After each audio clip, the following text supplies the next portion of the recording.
Welcome to Musicians Reveal. I'm Joe Kelley, and I'm really excited today because a great friend of ours, we've known him for over 20 plus years, originally Ooh, from Staten Island. He is a phenomenal musician. He makes his home out in Belgium, Brussels, I believe, and he's originally from Staten Island, New York. Makes his way coming back here once in a while, I suppose, but um, I'm not going to hold it any longer. Reggie Washington is in the house, and great to have you, Reggie. hey, greetings. How you doing, Joe? It's been a minute. It's been a minute, man. Yeah, I know. The first time we met was back at WVOF in the studios in Fairfield, Connecticut. You were playing with your buddy Adam Falcon. Yeah, Mister the Gusness, the Gustitude. Yeah, Yeah. yeah. That was So that. Yeah, that was a fun little in studio hit. yeah, let me ask you about that as far because it was Adam's project, but you're coming in. You guys obviously known each other for a long time, and playing someone else's music spur of the moment or maybe a few days notice or whatever. How did you adapt to that, and how do you adapt playing with other cats other than your own music? And being a leader makes you a good side man because Okay. people expect certain things from you. I expect folks to even have a basic understanding of how my music is.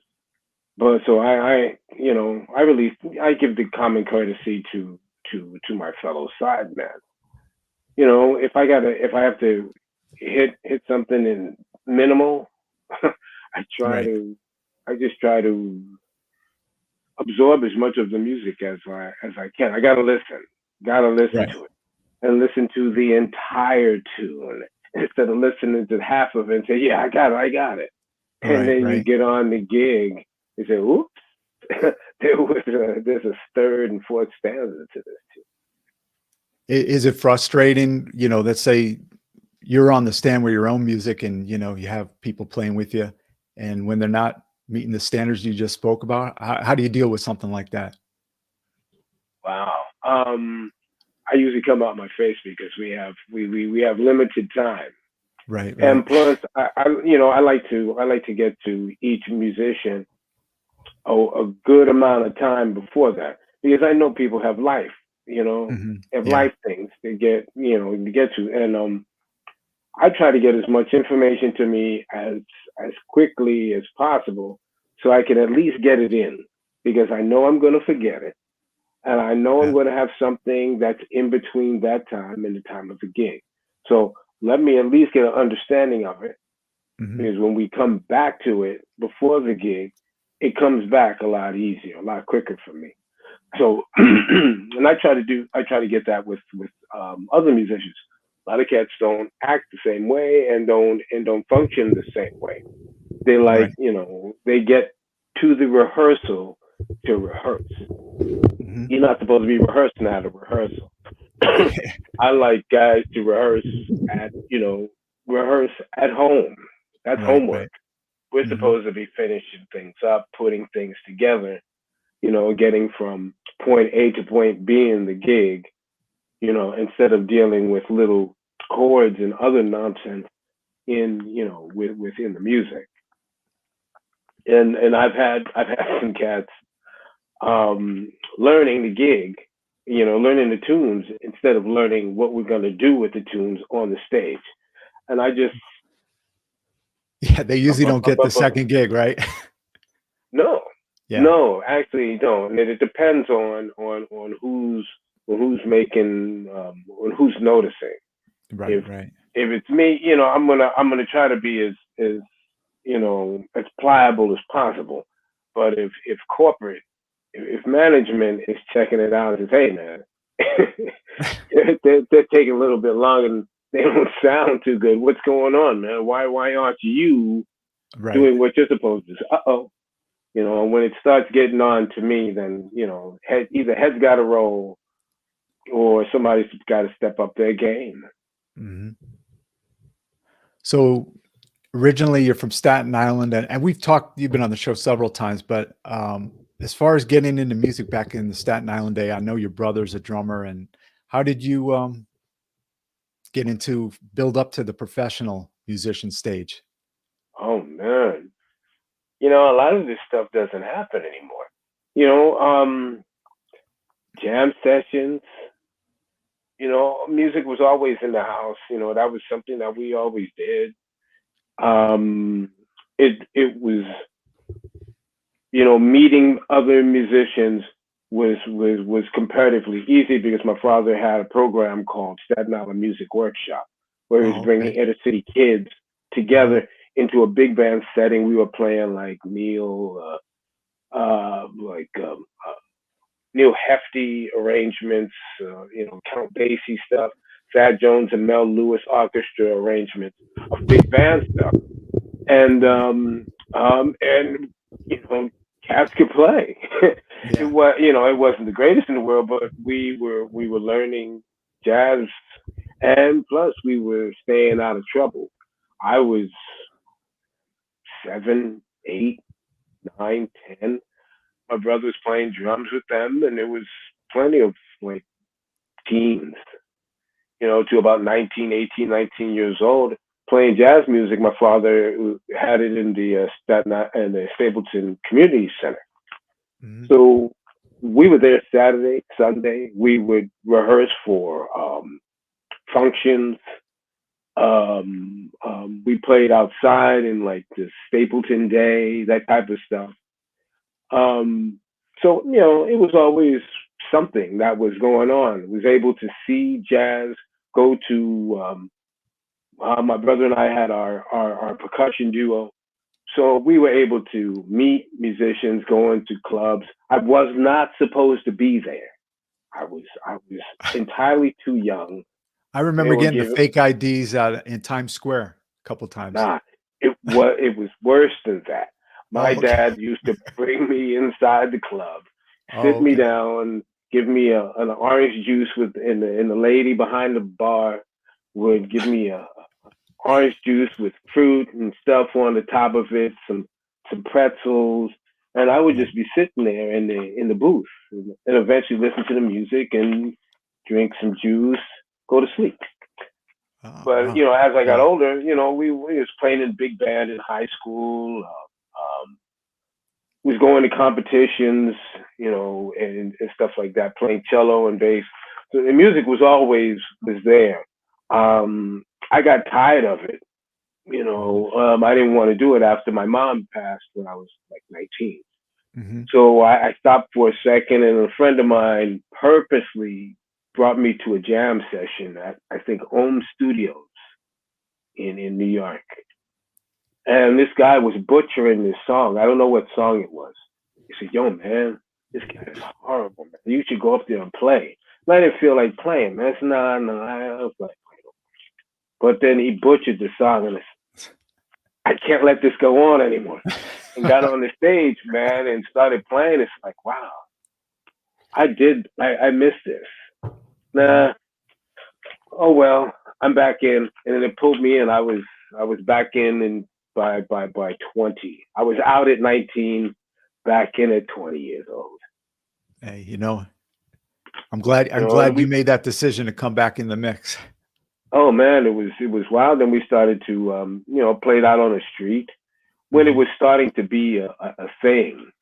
Right. You know, to play on where is World Trade Center, Oh, yeah, Battery right. Park, the Cube How about in Washington Square Cooper Park? Square.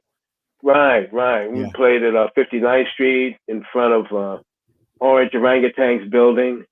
Okay. Um, we played 59th and 5th. You know, those types of places. Um, it was dough. You Right. know, and then we were getting our chops together, and it was great, man. Some very good players played out on the street. Then you know, the winter we went down into the subways, and they had the thing called Muni Music of the New York program. Mhm. That was kind of crazy because of, you know, New York winters. You down in the subway, Yeah. woo, baby Jesus. I started to have, like, you know, problems. I had to stop that, you know, because it was just not good for my musical health.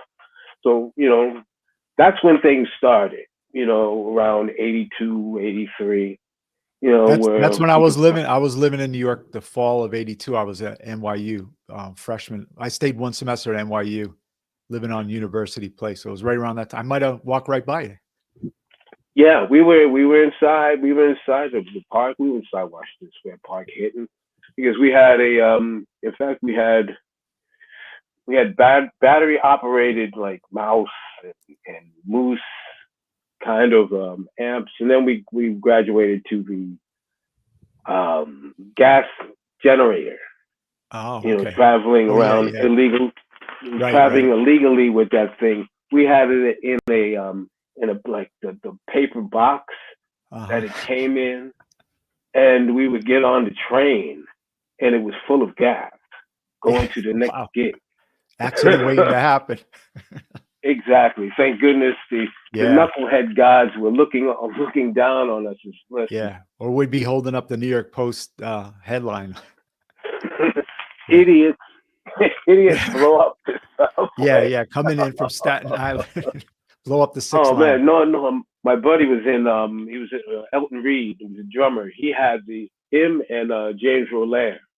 Okay. Did you ever meet James? No, no, Um, I don't think so. well, he went to NYU, Okay. or oh no, he was at City College. Anyway, Okay. they were the guys that held on to the gas generator. They stayed in the city. I no, when I was in Staten Island, no. Uh, I I, didn't. I could have never gotten that on the boat. If they would have yeah, stopped me and put me in yeah, handcuffs. What are you trying to yeah, do? yeah. And it would set you back a few years from getting back into music. Yeah, Most definitely. yeah, yeah. Yeah. Rick Rubin from Def Jam actually lived in my dormitory. I don't know what floor. I didn't know he was living there. He was just starting it out, and probably Russell Simmons and LL were coming in, and they were just starting Def Jam records. So that would have been good to hook up with them, but And I didn't know him music, or there was it was such a budding music explosion at that time again. yeah. You know, we had lived through wow, from the early '80s. You Hmm. know, playing on the street, and then Black Rock Coalition with those folks. Was playing jazz anyway, Right. but it started to culminate, man. And I think first real gig was Chico Hamilton, and Oh, okay. He's a legend. that Yeah. was the yeah, that was the start of it all. And then plus having my brother playing with every jazz dignitary, jazz legend at the time made Hmm. it a little bit easier for me to get up on the scene. But I Right. wasn't really a jazz player. I was a funk player. Oh, okay. So funk was well alive back in the early to mid '80s. It was Oh man, booming, right? we were trying to hit some other stuff. Yeah. We met Jean Paul Borelli, Ronald Shannon Jackson. He had a certain thing on his concept of jazz music with harmonics and the start of Steve Coleman. I wasn't Mhm. playing it with him until like 89, 90. Right. But yeah, there was a lot of stuff that was going on at that particular time. Was real cool. And also at the same time, wow, that is the '80s. So CD 101 became popular in what year?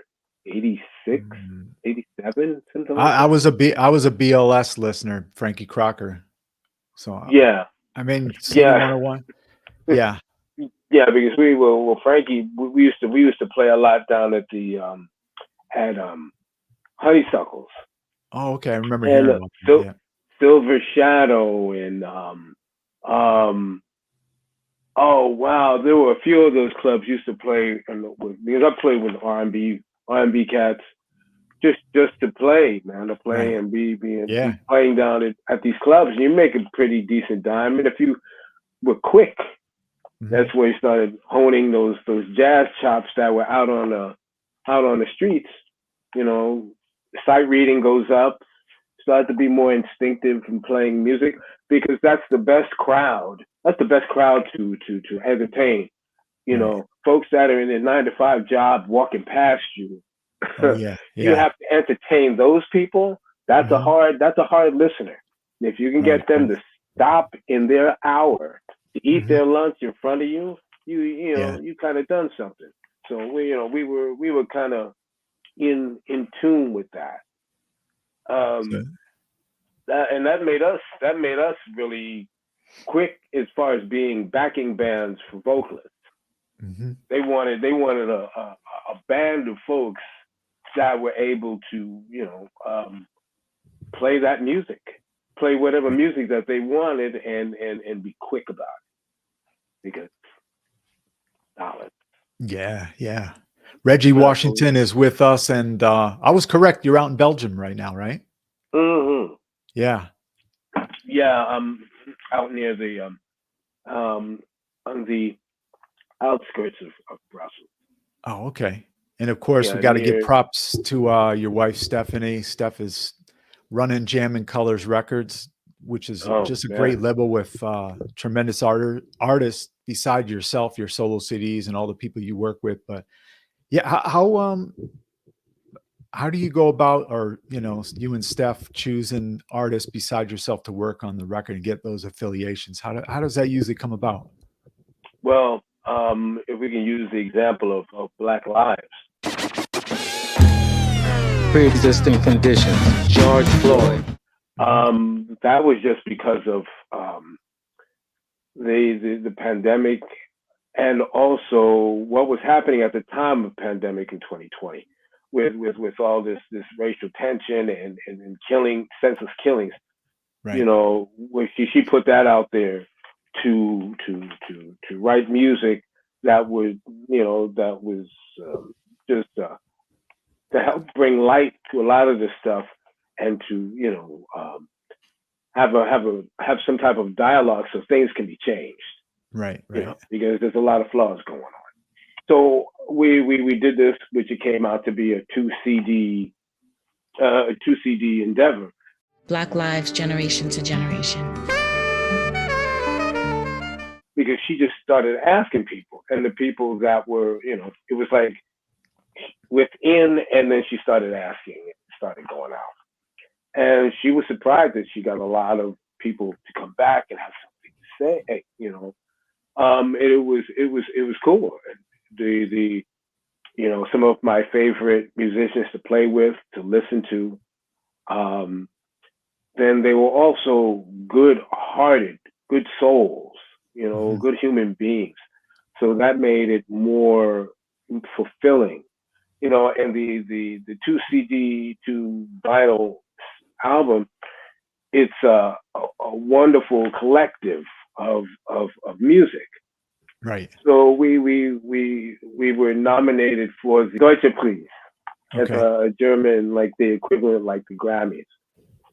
Um, and we were nominated for that, and it was, you know, well, that's a nice little feather in the cap.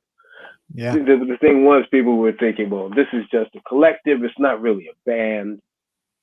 So she took that as as competition, or she Yeah. took this as fuel for the fire, and she did a tour. She just hooked all of that I'm stuff. still here, Reggie.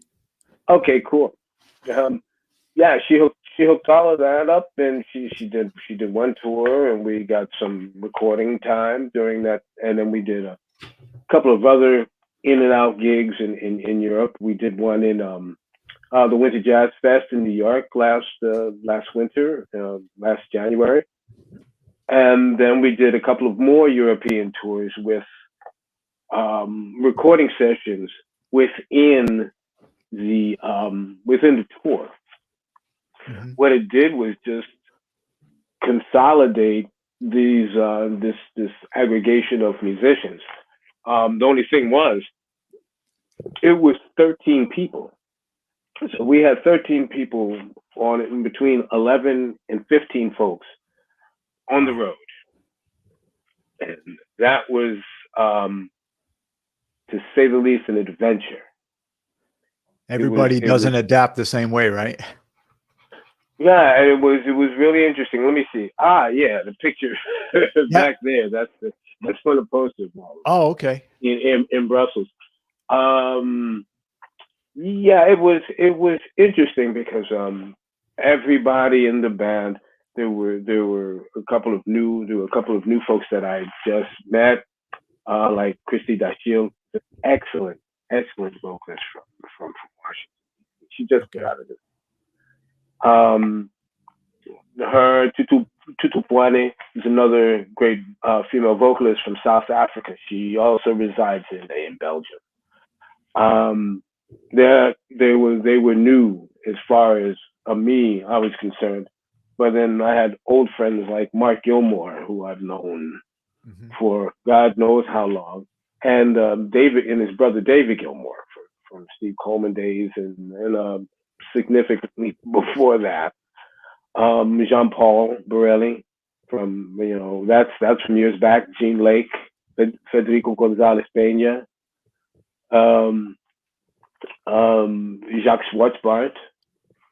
Wow, for the first tour, Marcus Strickland was on that. Andy Milne was on there. It Hmm. was a large band. Sonny Troupé, great percussionist, guitar player from Guadeloupe.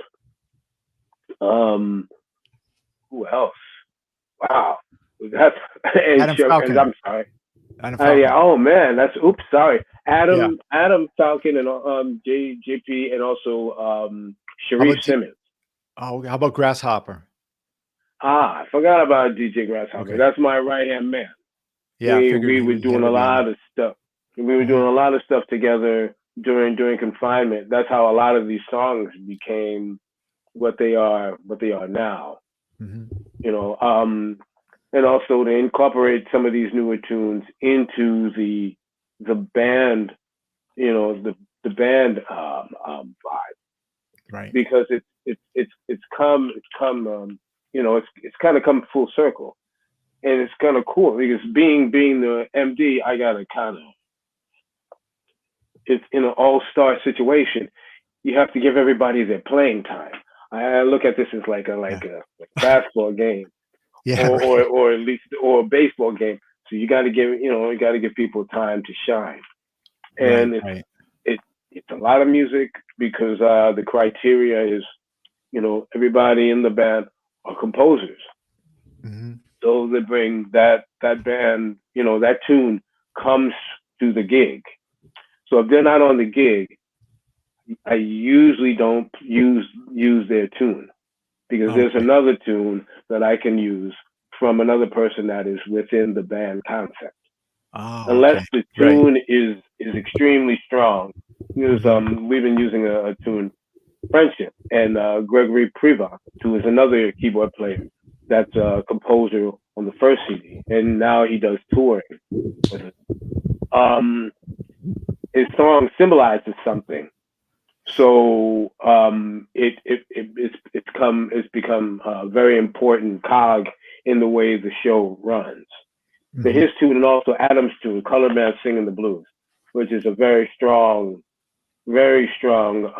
tune about just overt violence that's been happening all over the Right. world, worldwide.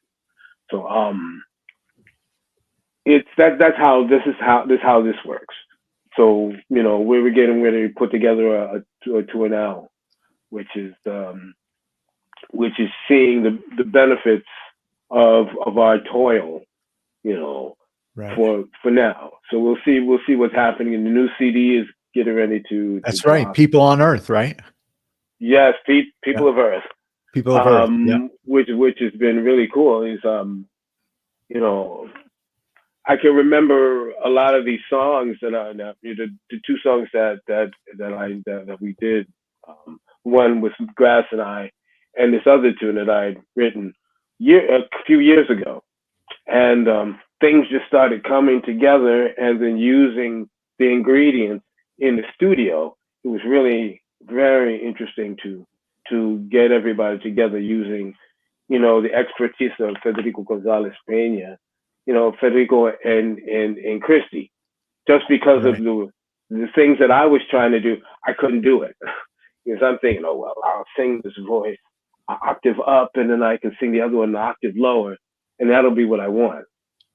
But then I couldn't sing the one up octave up because I had a cold. So I Oh, asked okay. Christy. I asked Right. Christy to sing it for me.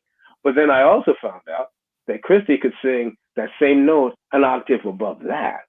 Oh, wow. So And that added something it, different. yeah. And I said, ooh, let's do that. So it's being a coach, also being a cook, and also to step away from the pot and let the other cooks serve, put their ingredients and stuff in there. Yeah. And I looked at some of the dates, upcoming dates this spring. You've got a good healthy amount of dates. I mean, you all over France and Belgium, and you're playing at New Morning, a legendary club out in Paris, right? Yeah. New Morning in Paris is like one of I played there in 1985. Wow. Really interesting people that have been there and they are still there. Wow. Fighting to keep live music happening in Europe, man. It's kind of crazy. So Stephanie has a very loving relationship with Right. the owner and coordinator of what's happening at New Morning. So she tries to bring the best possible quality stuff to where it needs to go. Right. Now we're doing we'll be in Switzerland at the Culi Jazz Festival. We're in Poznan on the 14th of April for Arad Jazzu. It's this is what we're asking, just to get out and get this music heard and have this message. And I'm confident that it will reach the masses, because I see how this music thing goes. Mhm. As I remember with Roy Hargrove and RH Factor Right. in 2002, 2003. Great, We were great just record. Yeah. playing. Yeah, we were just having fun. We were enjoying ourselves. Meeting people. Sharing music in a situation where that was the only thing we were supposed to be doing there, was to share music and get things together. Now I see in a 20-year span how many people have been touched by this music. And we had no intentions or thought that it would touch people like it has. And the people that we've influenced over these last 20 some odd years with just that Right. record, Hargrove. Yeah. So Oh, go ahead. with there's I think there's more of a focus as far as the core of it. We have some place that we feel that we want to go musically, spiritually, and there's a message behind all of this.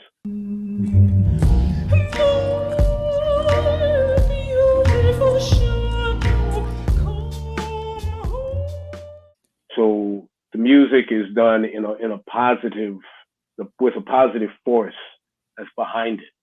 So hopefully, I think after, I guess, decade, it'll, You be in the same way that Hargrove was. no, just to take hold, Okay. just to have its place. It doesn't have to be like that. That era was what it was. I want something similar, but certainly not the same. And I want all people to listen to this, because there's so much for every person from all walks of life to enjoy. I see this from these gigs. People seem to get it. It's kind of cool. It's kind of cool to watch how people absorb this. I told Stephanie about a gig that was done in Wurzburg over the summer. Myself and Sharif Simmons were Mhm. sitting in the restaurant eating breakfast, And this guy just walked up to us and everybody just think, think, think, open up your mind and think, yes, and walked away. So I have this tune, the tune that's on the album is called Open Up Your Mind and Think. Right. And this is exactly what I want for somebody to hear it and remember, because it always will come back and bring some. And you touched him, yeah, and maybe that will inspire him to touch somebody else. That's all, really. That's all I can really ask for. So the best spots people can download or order a physical CD. Give our listeners, our viewers, where they can go, because it's available widely. Okay. www.jammincolors, JAMMINCOLORS.com. You can go there and look for Black Lives. Because the first CD is Black Lives from Generation to Generation. The second one, which will be out in April. I'm not, I didn't write it down. Ooh, she's going to be mad. Sorry, sweetie. But we'll be playing the music with Steph's permission, Reggie's permission, maybe a couple weeks earlier. Yeah. You check out some stuff, and it's really, we really enjoyed putting it together, and it was so cool to play with these people after, folks after years of touring with folks, and it really did my heart. It did my heart really, really, really cool to just to share with them. Have, this is like, formidable. To have this caliber of musician next to you, fighting and speaking the same thing you're speaking about. So it's fun. It's a fun voyage so far. Yeah, and your daughter's on the cover, right? No, that's her name is Cheyenne Webb. Oh, okay. I think that is her name, and she is in a playground in Tulsa, I believe. Okay. It was a celebration to commemorate. I'm not too sure. I don't have the stuff in front of me, but it's a rather interesting picture. She has a beautiful, youthful face with so much energy in it. So Steph and Rebecca Meek, who did the first CD, who is just wonderful. That's what we like about these things. You can enjoy what you see, then you open it up, you can read the lyrics, you can have something to touch, turn it over, you see, provocative photos, and things that are thought provoking, instead of just having just some errant MP3 just around in your iPod or whatever it is.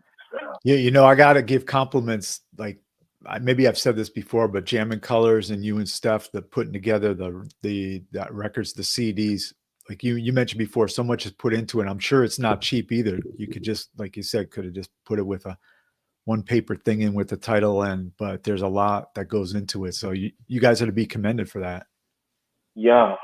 Thank you. I'll say thank you for Stephanie. She's, it's one thing that was going away. We talked about it. She's talked about this a lot. We have to give people information. We're trying to condense so much stuff. Right. But then if you condense it too much, like, I was complaining because I couldn't read some of it. But so we had to make it a little bit bigger, which makes the packaging a little bit bigger. But it's worth it. It's worth it because it brings me back, and Steph even had it too. With growing up with her pops, listening to different stuff. When I was growing up, my father had an extensive record collection. It's how Hey, I your learned about. New York accent just came through saying father. I heard it right there. Damn. Oh, sorry, Okay. I interrupted you. Sorry. Wow. Yeah, Yeah. Yeah. It's, I haven't said that in a while. Okay. Yeah, right, you got me. right. So Yeah. so on. He had such an extensive record collection. So, we used to sit and listen to music and then grab an album cover and turn it over, read the liner notes, look at the picture and kind of stare off into space and go into the artwork of the album and read certain things, little quotes, and then listen to the music. And some of them had some extensive thing on selection too. So and so and so. Mhm. During the third take, so and so, blah blah blah blah blah blah blah. So I used to try to think and imagine what was going on. Wow. Hmm. Right. And after a while, as I got older, and now when I think back then, I know exactly what was going on in whatever session because I've been in so many sessions over the past 40 years. I can pretty much go there when they talk about um, well, whoever was at so and so's recording and was locked in the bathroom and blah blah blah blah, or playing a out of tune piano, how he entertained himself by avoiding the out of tune notes and stuff. Wow. Okay, I can Yeah. appreciate a lot of that stuff now. Yeah, And I like the liner notes when it go you go back and revisit like 10, 15 years later and you see names, you're like, wow, I mean, probably they were just starting out their career, but you're like, wow, they're really big now, and this is what they were doing back then. The that's what they were. historical, yeah, it's great. Yeah, and plus some of this stuff for me is kind of full circle because seeing these artists on these records and then having an opportunity to meet them, Yeah, being young but still being their contemporaries, yeah. and in seeing this album, because I approached Chico Hamilton a few times, like I said, I remember this album that you did on so and so on Impulse, and it had this on it and blah blah blah blah, and you said, and he would look at me like, why were you listening to that when you were 10 years old? As well, Right. whatever. All right. So that's she got a little bit of that from her dad and her mom listening to different types of music. Her dad was listening to jazz, Right. and mom was listening to, like, she was digging on some rock, some Led Zepp, Foreigner. Then she listened to Belle Biv DeVoe and Now you know. Yeah. Hendrix Right. and all kind of Freddie Mercury. You name it. Mom was listening to it. So she was able to, look at leaflets that came in the cassettes or the Oh or yeah. in in a CD. Yeah. So and she wanted to keep that alive because I've noticed it. It's changing. It's going back. Mhm. Used to be the big thing was being compressed MP3s, but like, Everything's flatlined, right? On yeah, those yeah, compressed. Yeah. they Yeah. need they needed it to be fat, and so it's starting to go Cobras and these other things. You get this high res audio type stuff. So it's whatever things sound like, Mhm. almost again, but um, it's only a select few. We were able to get one of the premier wizards behind anybody's Studer board. Russell the Dragon Elevado, this Okay. great mixed mastering genius. He's like the analog wizard of them all. I met him when I was doing Hargrove with Roy, because Roy met him when he was doing with D'Angelo, Brown Oh, Sugar, okay. Right. all that stuff going on at the Electric Lady Studio, Mhm. and it was an education just to sit next to him and watch him. So the third album that we did in Sausalito, what is that? Nothing Serious. I think that might have been the last RH Factor thing that we did. We Okay. did it in Sausalito. And at the time, Stephanie was Mhm. my girl. And she came out to the West Coast to hang out with us, and we recorded that album. And she was able to sit with me, Mhm. and I sat to check out Russell. I was always curious and geeky about that type of stuff that goes on, and he has a very special way of mixing, and Okay. it was an incredible experience. And Steph remembered this. So during the pandemic, we were trying to do this same thing, doing recordings and mixing, myself and another friend, but it was insane the amount of music that we were getting in to have to mix, and we were easily burnt out. And we had to think of something. We got to think of something, somebody who really knows how to do this, that has some type of sing, right, something, an essence, a goot, something. And Steph said, let's ask Russell. I said, okay. Yeah, oh, I would love that. I said, well, why don't you? So she asked him, and he said, Said yeah, yes. Yeah. yeah. It was the wonderful, and it brought the whole project to life. It Mhm. gave it a life. It gave it good footing to move. And so the second one came around, and we have all this stuff from the 3 sets of sessions that we did while we were on tour. And she said, well, I have to ask Russell again. I said, well, you think he's going to have time to do that again? I said, I don't know. So she asked him. Okay. Mhm. And we did it again, which was absolute insanity. But we got it done, and um, I think And it I think it's a wonderful second CD. People of Earth, right? Yes, Yeah. people of Earth. And It'll it's it's jam packed. How many tracks? I think it's in close to 20 I, something, right? no. No. We don't have 20 this time. There's Okay. it adds up to about 15.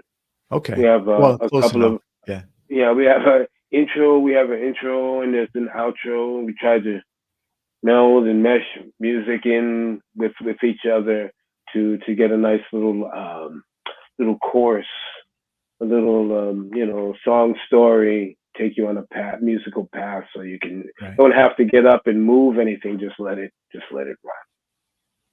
So People of Earth, roughly sometime in April, and hopefully we'll play tracks on here a few weeks before that. And hey, it's the follow up to Generation Black Lives, and ambitious projects, but talented musicians. And hey, Reggie, before we wrap this up, I know we talked about briefly about, you were mentioning records and, liner notes and stuff like that.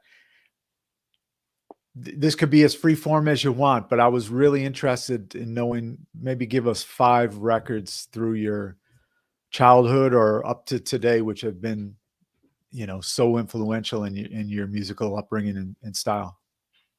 And the first the first album is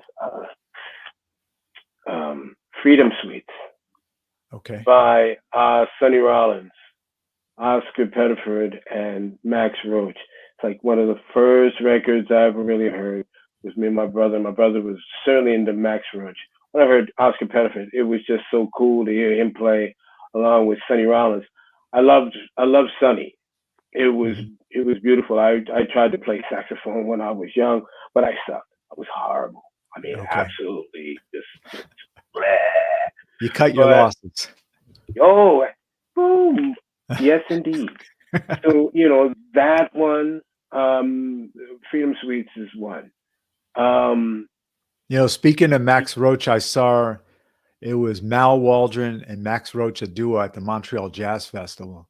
ooh, And I had Mal Waldron actually played at WVOF years later. So that was a cool tie-in with that. So yeah, that was great. oh man, Mal. I think he spent the rest of his elderly days here in Brussels. Oh, really? Okay. Yes, he used to play at a club called Le Archiduc near the Bourse, with the stock exchange in Brussels. Famous club. And Mal played on this particular piano. And he liked his cigarettes. Oh man, yeah, he's a very interesting cat, man. We played a couple of tunes by him. Is that Abby sang on Straight Ahead? Steve Coleman used to love playing this tune. I think that was Straight Ahead. And okay, second album. See, one album that pops in my head that influenced me was Wayne Shorter, High Life. Okay. Not High Life. That one in Soothsayer. You know, these Wayne has definitely influenced my lifetime, my musical life experience. Being able to just talk to him. I never played with him. I tried to live vicariously through my homie Dave Gilmore, who played with Wayne. Well, I got a chance to be able to talk to him, being on festivals, and we were playing before them or something, and I get a chance to see him in the quartet with Brian Blade, John Petitucci, and Danilo Perez. It was beautiful. It was spiritual, and I learned a lot as far as how to conduct myself on the stage, how to work a quartet, different ways of how the interworkings of them. It was interesting to watch him let people be, but then have them, respect him so much that they work like clockwork to accommodate, him and his music.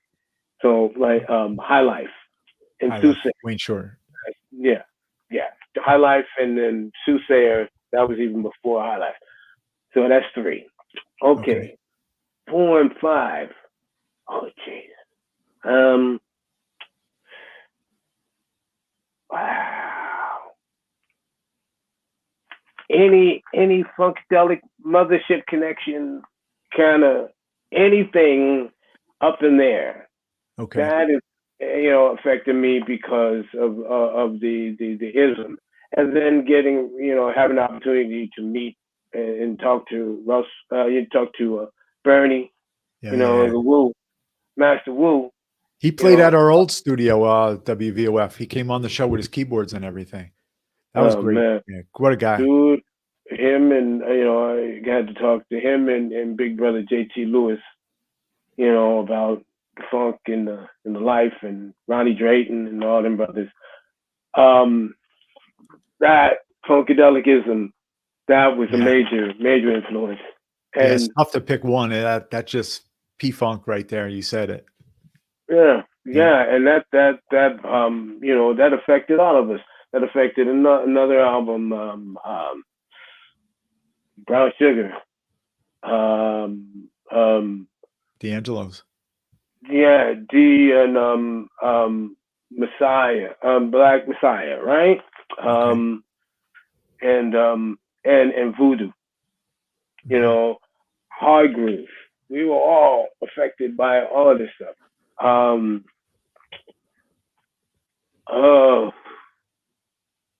about number 5? I'm thinking 5. Okay. If I had to really for real influence, anything Stravinsky. Okay. Even not Stravinsky or Fauré. Around in that ism, because that had a profound effect on me, because I was brought there another way through Maestro Ron Carter and Don Sebesky. Don Sebesky had a huge box set called that was oh man, Sebesky's well, it'll probably come to me at the end, but it had Stravinsky's Firebird Suite on it, and they did some type of rearrangement of it with Billy Cobham on it. Ron Carter was playing on it, and they had an entire orchestra with Hubert Laws, and it was incredible. And then Kenny was playing this thing. Giant Book, Don Sebesky's Giant Book. There you go, you nailed it. Yeah, man, I remember this. It has red, white, and blue and a big, I think that's like a Chevrolet, big Chevy Impala looking car on the front of it. Red, white, and blue with stars and crap on it. And it was great box set. And that brought me just like, wow, wait a second. Didn't I play this in orchestra on Saturday? Are we working on this? And then looked again and looked and saw, excerpts from Firebird Suite. Oh, cool. So we started to get into, more of the Stravinsky and looking at, Rite of Spring and Petrushka, Firebird. I was totally in. So yeah, it was pretty much 5 of those. I won't say any show tunes, even though show tunes, they had an effect on me too. Right. You definitely got an open mind, and definitely, hey, it's been an honor, Reggie, to revisit with you. We've talked 4 or 5 times over the years, and thank you for all the catalog of music and Jam and Colors, and Steph, your wife, who's hard at work keeping the record company together. And we look forward to People on Earth, which is coming out in April, and just go get the entire catalog from Jam and Colors, especially Reggie Washington. So thanks, brother. Man, thank you, Joe. You have no idea how important, I know you know how important your job is to get messages out to people. Folks need to be educated and given hope that there's good music. There's some place to go, some place for some type of inspiration, some clarity of mind, and you got a good place where people can listen to folks and get to understand themselves, maybe, listening to music, and yours is your what you're doing is important. It's important, and you've been at it for a minute, so cool. I guess those claws are straight into the ground. So hopefully, God willing, both of us, we got so many more years to add to the legacies, right? Man, I got kids. Yeah, they're gonna that's keep right. me going for a long time, man. Plus my children, they're giving me love. They like my tunes. That's how I see whether tunes are good or not. You play them around your small children, which mine is 4, or my grandkids who are 8 and 5. If they're like moving, right, or they don't say, right, ew, turn that off. Right.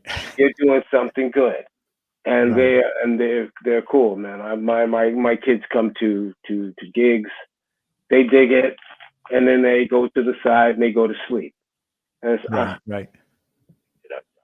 Yeah. Not too loud, but they get their vibe. They jump around, they move what they got to do, and and they're not lying. They give you the honest feedback. Yeah. Thank goodness for babies. Right.